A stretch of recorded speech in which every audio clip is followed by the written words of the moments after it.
आज आपके साथ आलू चिकन के एक बहुत ही ज़बरदस्त किस्म के लाइट से मसालों से कबाब बनाने की रेसिपी शेयर कर रहा हूं और बहुत ज़बरदस्त किस्म के कबाब बनेंगे इंशाल्लाह जब आप इस रेसिपी को कॉपी करके बनाएंगे। और एक दो छोटी छोटी टिप हैं इस वीडियो के बारे में, वो भी आपको बताऊंगा कि क्यों कबाब आपसे सही नहीं बनते हैं, ये टूट जाते हैं, ये टेस्टलेस बनते हैं, इसकी क्या क्या रीज़न है सब बताऊँगा। तो चलिए मिल के बनाते हैं।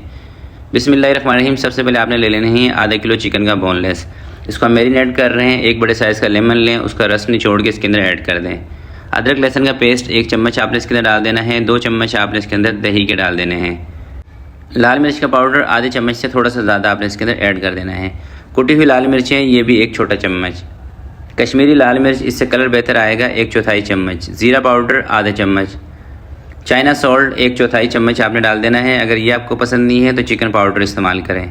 थोड़ा सा घर का बना हुआ गरम मसाला और 2 चुटकी टाटरी भी आपने इसके अंदर ऐड कर देनी है। अगर टाटरी का इस्तेमाल नहीं करना चाह रहे तो फिर ज़रा सा आप इसके अंदर 1 से 1.5 चम्मच सिरके के ऐड कर देंगे। अच्छे तरीके से इसको आपने मिक्स कर देना है। मिक्स करने के बाद 25 से 30 मिनट के लिए आपने इसको रेस्ट दे देना है। रेस्ट आपने चिकन को मसाला लगा के ज़रूर देना है। अगर आपके पास टाइम ज़्यादा हो तो आप इसको 1 से 2 घंटे के लिए भी मसाला लगा के रख सकते हैं।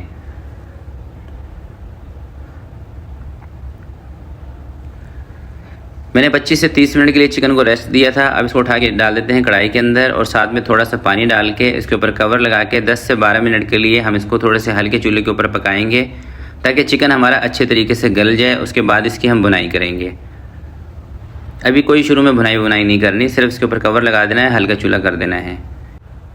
10 से 12 मिनट चिकन को पकाने के बाद अब कवर को आपने हटा देना है। इसके अंदर जो पानी होगा ना उसको आपने ड्राई कर लेना है तेज़ चूल्हे के ऊपर। इस पानी को ख़त्म कर देना है, बाहर नहीं निकालना पानी, क्योंकि इसी पानी के अंदर मसालों का फ्लेवर भी है और चिकन का अपना टेस्ट भी है, यखनी भी है। जितना भी पानी हो, कम हो ज़्यादा हो, आपने पानी को जलाना है, बाहर नहीं निकालना। तेज़ आंच पे 2 से 3 मिनट के अंदर ना ये सारा पानी ख़त्म हो जाएगा।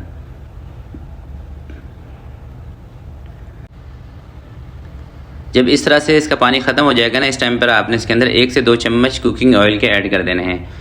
ऑयल डाल के आपने दोबारा से इसकी 1 से 2 मिनट के लिए भुनाई कर लेनी है। ऑयल लास्ट में इसलिए इसमें ऐड करते हैं ताकि मसालों का जो कच्चापन लगता है ना वो इसके अंदर से ख़त्म हो जाए। और मैं आपको एक चीज़ और बता दूं कि ऑयल का इस्तेमाल आपने ज़्यादा नहीं करना। ज़्यादा ऑयल डाल देंगे फिर कबाब आपके सही नहीं बनेंगे।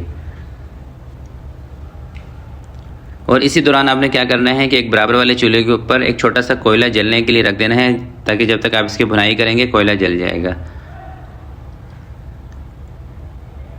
तेल डाल के 1 से 2 मिनट भुनाई करने के बाद बीच में इसके मैंने रख दिया है कोयला। थोड़ा सा डाल देंगे इसके ऊपर ऑयल और इसके ऊपर लगा देंगे कवर 5 मिनट के लिए। 5 मिनट के बाद आपने कवर को हटा देना है और कोयले को बाहर निकाल के चिकन को एक प्लेट के अंदर निकाल के जैसे ही चिकन ठंडी होगी आपने इसके रेशे बना लेने हैं। अच्छा, आपने एक चीज़ देखी होगी कि मैं कोयला ना हमेशा डायरेक्ट ही रख देता हूँ, तो मैं कोयला धो के इस्तेमाल करता हूँ। आप चाहें तो किसी बर्तन के अंदर रख के भी कोयला रख सकते हैं, बीच में कोई मसला नहीं है।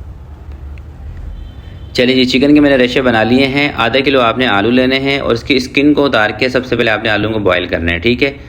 आलू जब भी आप स्किन के साथ बॉयल करते हैं ना, इसके अंदर लेस आ जाती है। एक तो मेरी ये बात याद रखिएगा, हमेशा जब भी आलू उबालें तो कोशिश करें इसका छिलका उतार दें। आधा चम्मच नमक का आपने आलू के अंदर डाल देना है और चिकन के इस तरह से आपने रेशे बना लेने हैं। 2 प्याज ले लेनी है छोटे साइज़ की, इसको इस तरह से चॉप कर लेना है। बड़े साइज़ की हो तो एक ही काफ़ी है। 1 से 2 हरी मिर्चें बारीक बारीक कटिंग करके। थोड़ा सा आपने इसके अंदर धनिया ऐड कर देना है और तकरीबन आधा कप के करीब आपने इसके अंदर ब्रेड क्रम्स ऐड कर देना है। अच्छा, काफ़ी सारे लोग ना इस तरह के जब भी कबाब बनाते हैं उसके अंदर या तो कॉर्नफ्लोर का इस्तेमाल करते हैं या मैदे का इस्तेमाल करते हैं। देखें, जब भी आप इस तरह के कबाब के अंदर मैदा कॉर्नफ्लोर डाल देंगे ना कच्चा, तो पूरे कबाब का मिक्सचर आपका ख़राब हो जाएगा। ये टेस्टलेस हो जाएंगे, बिल्कुल टेस्ट नहीं आएगा। तो बेहतर तरीका जो है ना सबसे, वो ये है कि बाइंडिंग के लिए आप इसके अंदर ब्रेड क्रम्स का इस्तेमाल करें। ब्रेड का इस्तेमाल भी ना करें, ब्रेड क्रम्स का इस्तेमाल करें, क्योंकि जब आप ब्रेड का इस्तेमाल करते हैं ना और ये कबाब आप बना के स्टोर कर देते हैं तो बाज़ औक़ात ब्रेड की वजह से कबाब आपके ख़राब हो जाते हैं, क्योंकि ब्रेड की जो शेल्फ़ लाइफ होती है ना वो इतनी ज़्यादा नहीं होती, ज़्यादा से ज़्यादा 2 से 3 दिन बस। जबकि जो ब्रेड क्रम्स होते हैं ये पहले ही ड्राई होते हैं, इसके अंदर पानी मॉइस्चर इस तरह की कोई चीज़ नहीं होती। तो ये जब आप कबाब के मिक्सचर के अंदर मिक्स करेंगे बाइंडिंग के लिए तो ये कबाब आपके काफ़ी टाइम तक सही रहेंगे। अगर आप इनको फ्राई नहीं भी करते, ऐसे स्टोर करके रखना चाहते हैं तो भी आपके कबाब 1 महीने तक भी कम से कम इंशाल्लाह ख़राब नहीं होंगे। और बल्कि जितने मज़े के ये कबाब बनेंगे ना 1 महीने, वैसे ही आपके घर में नहीं रुकना इन कबाबों ने। तो ये मिक्सचर थोड़ा सा मुझे पतला लग रहा था, यानी कि इसकी बाइंडिंग सही नहीं आ रही थी, तो मैंने थोड़ा सा इसके अंदर ब्रेड क्रम्स और ऐड कर दी हैं। अगर आपको भी ये मिक्सचर पतला लगे, आपको यूँ महसूस हो रहा हो कि कबाबों की बाइंडिंग सही नहीं आएगी, तो आप इसके अंदर थोड़े से ब्रेड क्रम्स और ऐड कर सकते हैं। और ब्रेड क्रम्स ऐड करने से इसका टेस्ट बेहतर होगा इंशाल्लाह, कोई फ़र्क नहीं आएगा टेस्ट के अंदर। हाँ, मैदा, कॉर्नफ्लोर, बेसन, ये चावल का आटा जब आप इसके अंदर डालेंगे ना, तो उससे फिर इसका टेस्ट ख़राब होगा।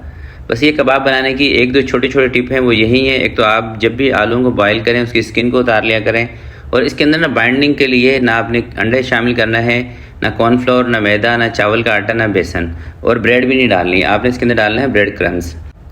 और इस तरीके से आपने इनको कबाबों की शेप दे देनी है। और जो कबाब मेकर आते हैं ना, जो डाई आती है, उसके ज़रिए भी आप इसको बना सकते हैं।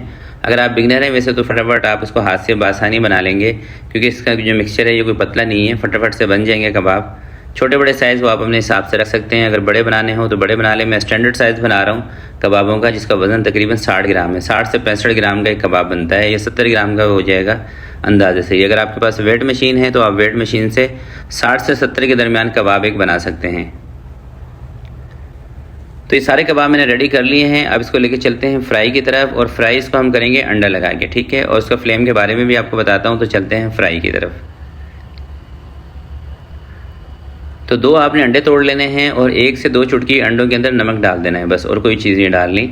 और कबाब फ्राई करने का तरीका दोस्तों ये होता है कि आपने बहुत ज़्यादा ठंडे तेल में इनको नहीं फ्राई करना, और बहुत ज़्यादा गर्म तेल में नहीं फ्राई करना। ऑयल का जो टेम्परेचर है ये तकरीबन 150 के आसपास होना चाहिए, 150 से 60 डिग्री।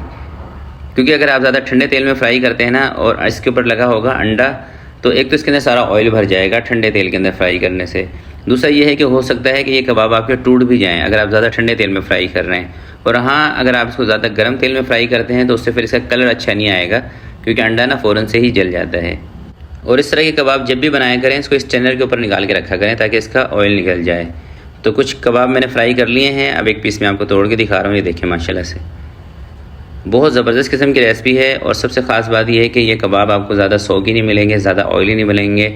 लाइट सा मसाला है, और एक बेहतरीन किस्म का चिकन का इसके अंदर फ्लेवर आ रहा है। बच्चे बड़े सब इसको शौक़ से खाएंगे इंशाल्लाह, अगर आप इस रेसिपी को फॉलो करते हैं। तो आज के लिए इतना ही, मिलते हैं किसी नेक्स्ट वीडियो में। तब तक के लिए अपना बहुत सारा ख्याल रखिएगा, अपने वालिदैन का ख्याल रखिएगा। अल्लाह हाफिज़।